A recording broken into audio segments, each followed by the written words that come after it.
Break के बाद एक बार फिर से आप सभी का स्वागत है। खबरों की करते हैं शुरुआत। चलिए अब जिक्र करते हैं भ्रष्टाचार के आरोपों में घिरे एसडीएम का। दरअसल हरदोई में तैनात एक एसडीएम का ऑडियो सोशल मीडिया पर वायरल हुआ। ऑडियो में दरअसल दावा किया जा रहा है कि एसडीएम अपने अधीनस्थ कर्मचारी से फोन पर कागजों का जिक्र कर रही है।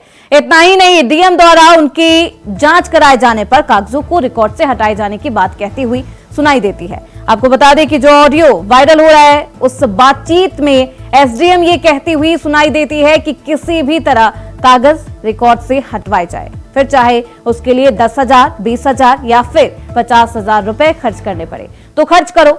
ऑडियो में एसडीएम की हड़बड़ाहट, डीएम द्वारा जांच कराए जाने का डर आवाज में साफ तौर पर झलक रहा है। ऑडियो वायरल होने के बाद कई सवाल भी खड़े होते हैं। आपको बता दें कि इस ऑडियो की पुष्टि इंडिया वॉइस हरगिज नहीं करता।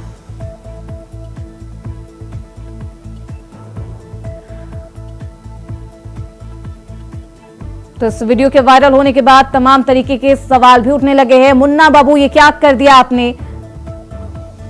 तो ये ऑडियो लगातार वायरल है। एसडीएम का ये ऑडियो बताया जा रहा है।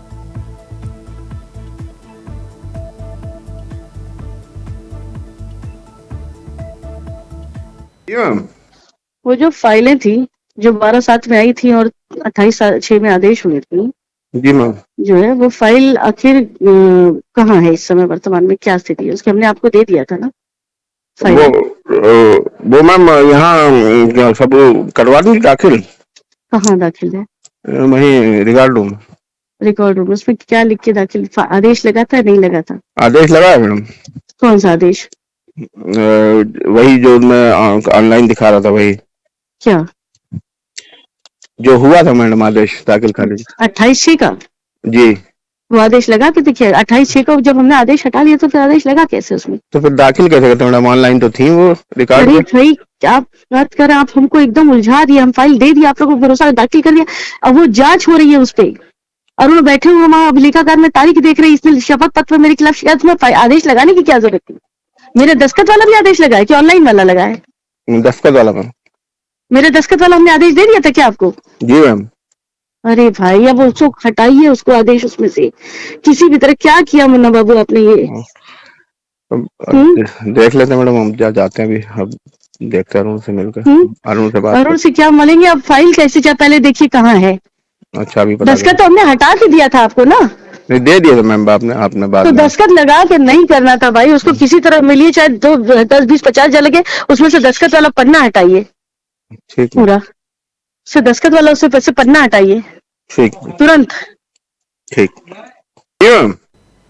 तो इस खबर पर ज्यादा जानकारी के साथ हमारे सहयोगी आनंद त्रिवेदी हरदोई से हमारे साथ जुड़ चुके हैं। आनंद, ये क्या कुछ ये पूरा मामला है?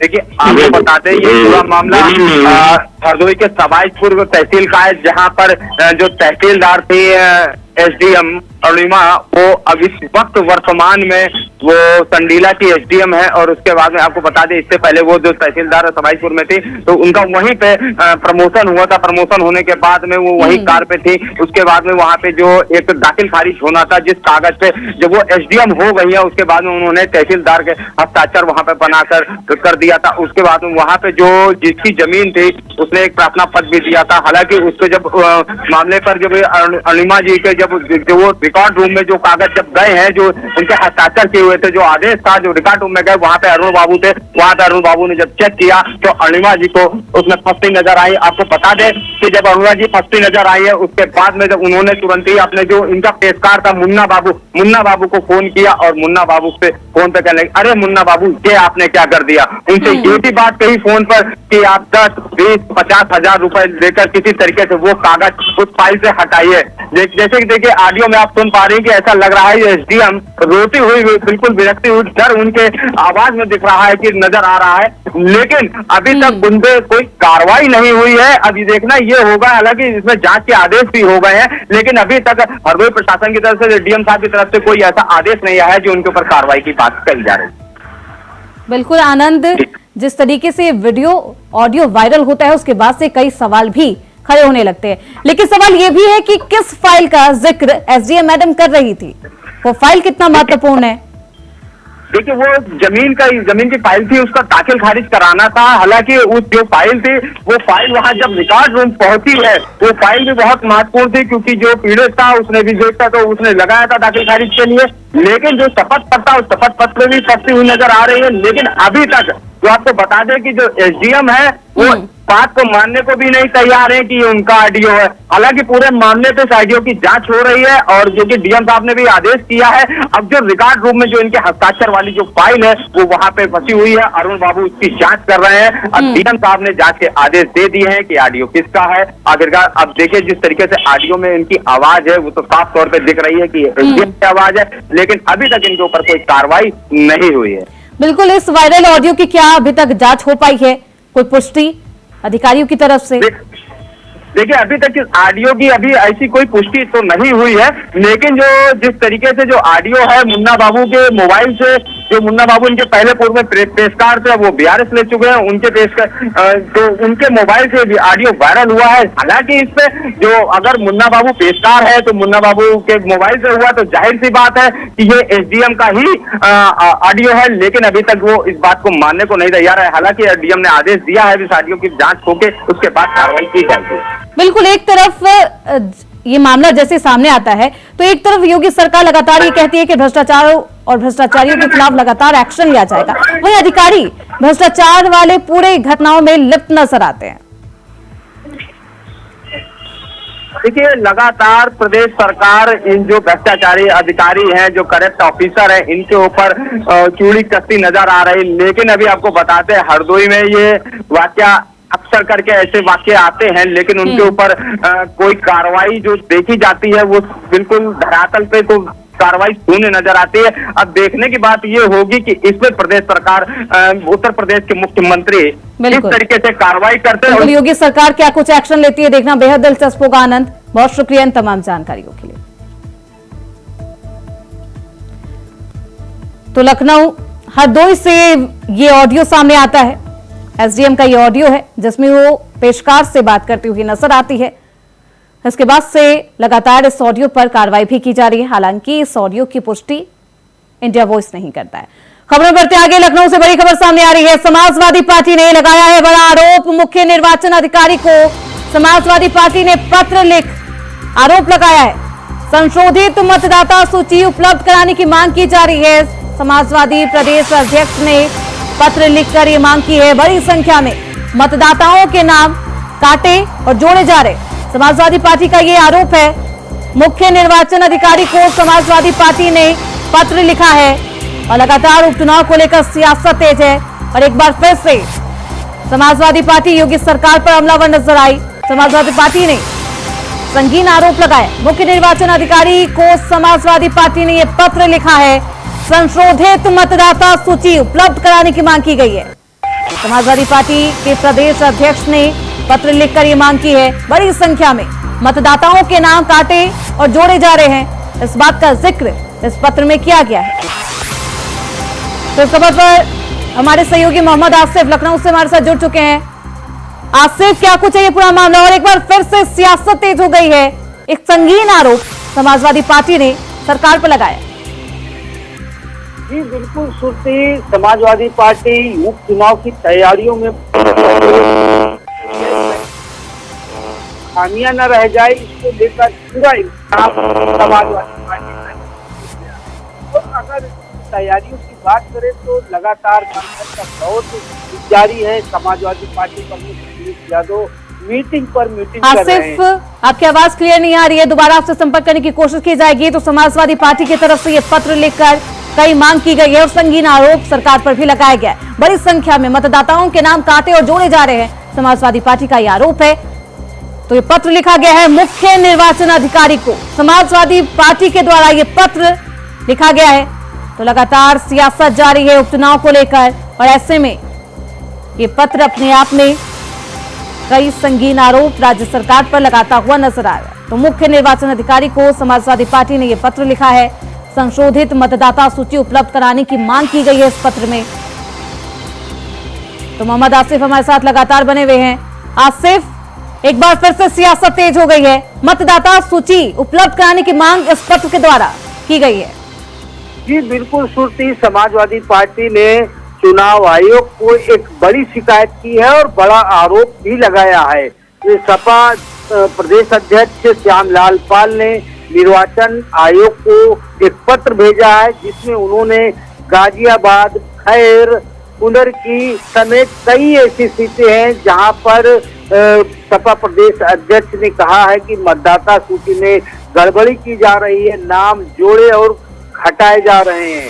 हालांकि इससे पहले भी बीएलओ के ट्रांसफर को लेकर कई विधानसभा सीटों पर जो है सपा पूरी तरह से एक्टिव होते हुए शिकायत की थी बीएलओ को हटाए जाने को लेकर। और इस मामले में सपा प्रमुख अखिलेश यादव भी मतदाता सूची और बीएलओ को हटाए जाने को लेकर शिकायत कर चुके हैं, बड़ा बयान दे चुके हैं। तो ऐसे में अब तारीख का ऐलान हो चुका है, 13 नवंबर को चुनाव होगा। तो इससे पहले जिस तरह से समाजवादी पार्टी ने सियासत शुरू की है और बड़ा आरोप लगाया है, इससे हलचल भी तेज हो गई है। हालांकि अक्सर देखा जाता है कि चुनाव में मतदाता सूची में नाम गायब रहते हैं, इसको भी इंगित किया है सपा प्रदेश अध्यक्ष श्यामलाल पाल ने। तो कुल मिलाकर यह कहा जा सकता है कि निर्वाचन आयोग से एक बड़ी कार्रवाई की मांग की है और यह भी कहा है कि चुनाव के पहले जो संशोधित मतदाता सूची है उसे मुहैया कराई जा सके, जिससे समाजवादी पार्टी संतुष्ट हो सके। तो कुल मिलाकर यह कहा जा सकता है कि जिस तरह से समाजवादी पार्टी बीएलओ हटाने को लेकर मतदाता सूची में गड़बड़ी का आरोप लगाने के मामले को जिस तरह तूल दे रही है, तो कहीं न कहीं सियासत भी गर्म हो गई। मतदाता सूची, ईवीएम हो या फिर निर्वाचन आयोग हो, तमाम तरीके से समाजवादी पार्टी के द्वारा उंगली उठाई जाती है, सवाल उठाए जाते हैं। एक बार फिर से पत्र लिखकर एक मांग की गई है, एक अनोखी मांग निर्वाचन अधिकारी को लिखा गया है ये पत्र में। क्या इस पत्र का कोई रिवर्ट आया हो अधिकारी के द्वारा? देखिए सुरती, समाजवादी पार्टी ने जिस तरह से ज्ञापन दिया है, निर्वाचन आयोग को पत्र भेजा है, अब इस पर निर्वाचन आयोग शिकायतों की जांच करेगा, क्योंकि शिकायत की लंबी फेहरिस्त है। कई विधानसभाओं में जहां उपचुनाव होने हैं वहां की सीटों का नाम भी दिया है, विधानसभा का नाम दिया है, चाहे गाजियाबाद हो, खैर सीट हो या फिर मिल्कीपुर सीट हो, कई ऐसी सीटें हैं जिसको लेकर समाजवादी पार्टी ने सवाल खड़ा किया है और मतदाता सूची में नाम काटे और जोड़े जाने को लेकर आपत्ति जताई है। अब निर्वाचन आयोग इस मामले की तहकीकात करेगा। बिल्कुल, इस पत्र ने आसिफ सियासत तेज कर दी है। बहुत शुक्रिया आसिफ आपका इन तमाम जानकारियों के लिए।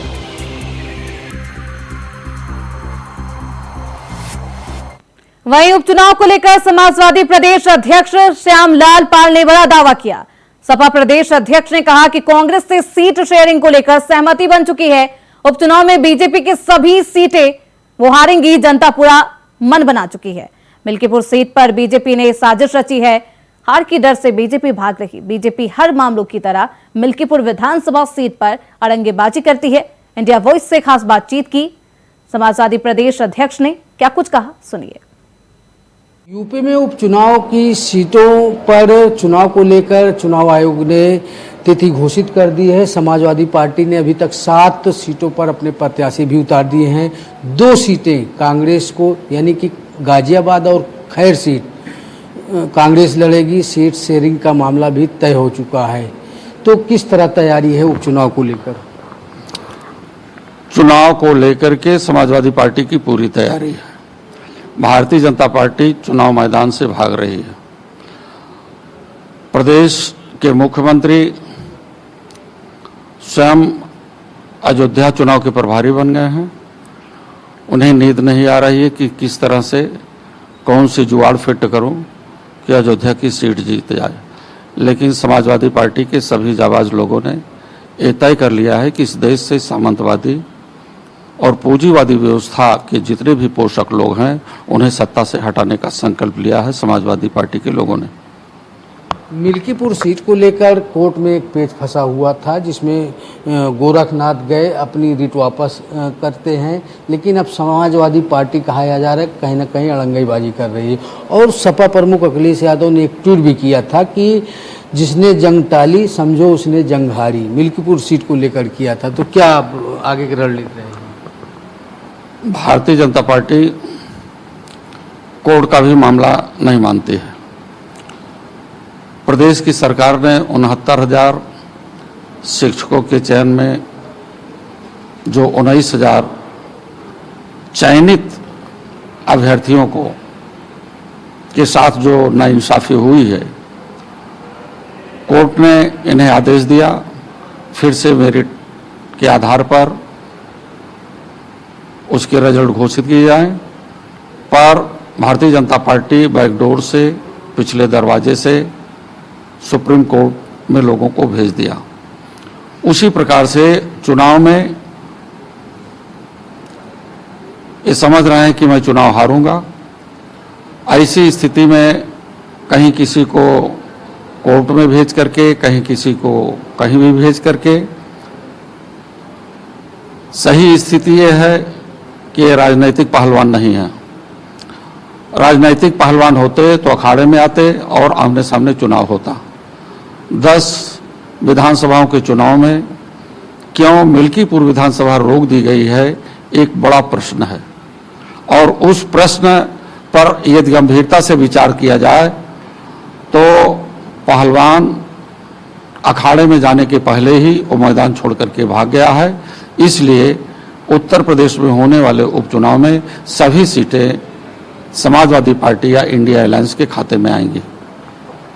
जी बिल्कुल, प्रदेश अध्यक्ष का कहना है कि जिस तरह से समाजवादी ने तैयारी कर रखी है और पीडीए प्लस फार्मूले पर ही समाजवादी पार्टी बीजेपी को टक्कर देगी। मिल्कीपुर सीट को लेकर जिस तरह से कोर्ट में पेच फंसा है, साफ तौर पर सपा प्रदेश अध्यक्ष का कहना है कि इसमें बीजेपी की तरफ से कहीं न कहीं उलझाया गया है और यह सीट भी समाजवादी पार्टी जीत कर रहेगी। फिलहाल दावे कितना सच होते हैं यह समय बताएगा। सहयोगी राहुल पाठक के साथ आसिफ बेग, इंडिया वॉइस, लखनऊ। तो बिहार के रोहतास में पुलिस ने एटीएम कार्ड बदलकर एटीएम से पैसे निकालने वाले गिरोह का भंडाफोड़ किया। मामले में एक नाबालिग को डिटेन किया गया है। नाबालिग की जब पुलिस ने तलाशी ली तो उसके पास से विभिन्न बैंकों के एटीएम कार्ड मिले। पुलिस के हत्थे चढ़े नाबालिग को पूछताछ के बाद रिमांड होम भेज दिया गया है। बता दें कि एक्सिस बैंक के एटीएम में से पैसे निकाल रहे थे एक व्यक्ति। इसी दौरान 3-4 की संख्या में जालसाज एटीएम के केबिन में प्रवेश कर गया। गुलाम हैदर को जालसाजी में फंसाकर एटीएम कार्ड बदलने लगा। ऐसे में गुलाम हैदर को शक हुआ और वह शोर मचाने लगा। इसके बाद उसने तत्काल पुलिस को सूचना दी। जब तक पुलिस मौके पर पहुंची 3 जालसाज फरार हो गए थे, जबकि एक लड़के को पकड़कर पुलिस को सौंप दिया गया है। पकड़ा गया किशोर से अलग अलग बैंकों के 53 एटीएम कार्ड बरामद किए गए। रोहतास पुलिस के द्वारा एक गिरोह एटीएम कार्ड बदलकर पैसा निकासी करने वाले गिरोह को खुलासा किया गया है। इसमें एक व्यक्ति है, उन्होंने बढ़िया काम किया है। उसका व्यक्ति का नाम गुलाम हैदर। इन्होंने पाली रोड के स्थिति लोकल एक्सिस बैंक एटीएम से पैसा निकालने के लिए अंदर गया था।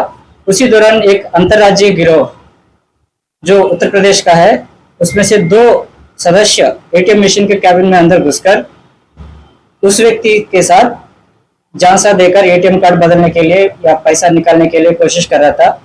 तब उस व्यक्ति गुलाम हैदर के द्वारा हल्ला गुल्ला करते हुए थाना को सूचना भेजा था। तब थानाध्यक्ष अपने टीम घटनास्थल पर भेज दिए। तो घटना में शामिल एक विधिविरुद्ध बालक था। उसके साथ तलाशी क्रम में 53 एटीएम कार्ड्स मिल चुके हैं उसके साथ, और एक मोबाइल जो घटना में शामिल है वो भी मिल चुका है। खबर भोजपुर से है, जहां जिले के संदेश थाना क्षेत्र अंतर्गत फतेहपुर गांव में अनियंत्रित ऑटो ने बाइक सवार 2 शिक्षकों को जोरदार टक्कर मार दी। हादसे में बाइक चला रहे एक शिक्षक की मौत हो गई है, जबकि जख्मी उनके साथी शिक्षक का इलाज संदेश रेफरल अस्पताल में कराया जा रहा है। मृतक सहार थाना क्षेत्र के बजरैया गांव निवासी अरविंद कुमार है। वह कोई लवर प्रखंड के कुल्हड़िया कन्या उर्दू प्राथमिक विद्यालय में शिक्षक के पद पर तैनात है, जबकि जख्मी उनके साथी शिक्षक नवादा थाना क्षेत्र के क्लब रोड निवासी धर्मेंद्र पांडे है। वह कोई लवर प्रखंड के कुल्हड़िया गांव स्थित मध्य विद्यालय में फिजिकल शिक्षक के पद पर कार्यरत हैं।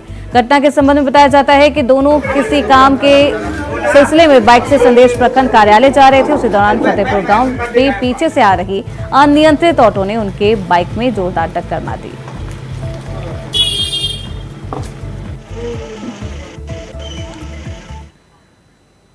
वहीं हिंदू स्वाभिमान यात्रा के क्रम में भागलपुर पहुंचे केंद्रीय मंत्री गिरिराज सिंह का कार्यकर्ताओं ने जमकर स्वागत किया। केंद्रीय मंत्री गिरिराज सिंह ने कहा कि देश के अंदर जनसंख्या विस्फोट और डेमोग्राफिक चेंज का नतीजा हिंदुस्तान को बड़ा नुकसान पहुंचाने वाला है। देश के कई इलाके में चुनाव है, बगल के झारखंड में भी चुनाव है, इसलिए अपने अस्तित्व को बचाने के लिए हिंदू स्वाभिमान यात्रा जारी रहेगी।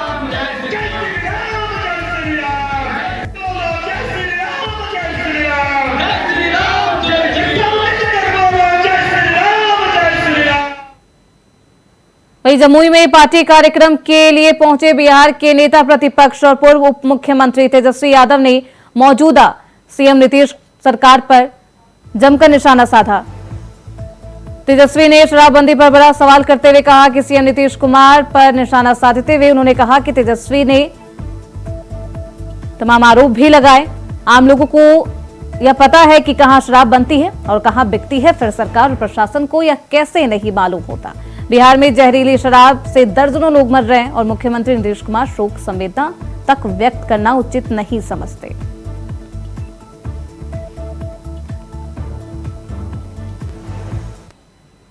फिलहाल इसी के साथ इस बुलेटिन में बस इतना ही। देखते रहिए इंडिया वॉइस।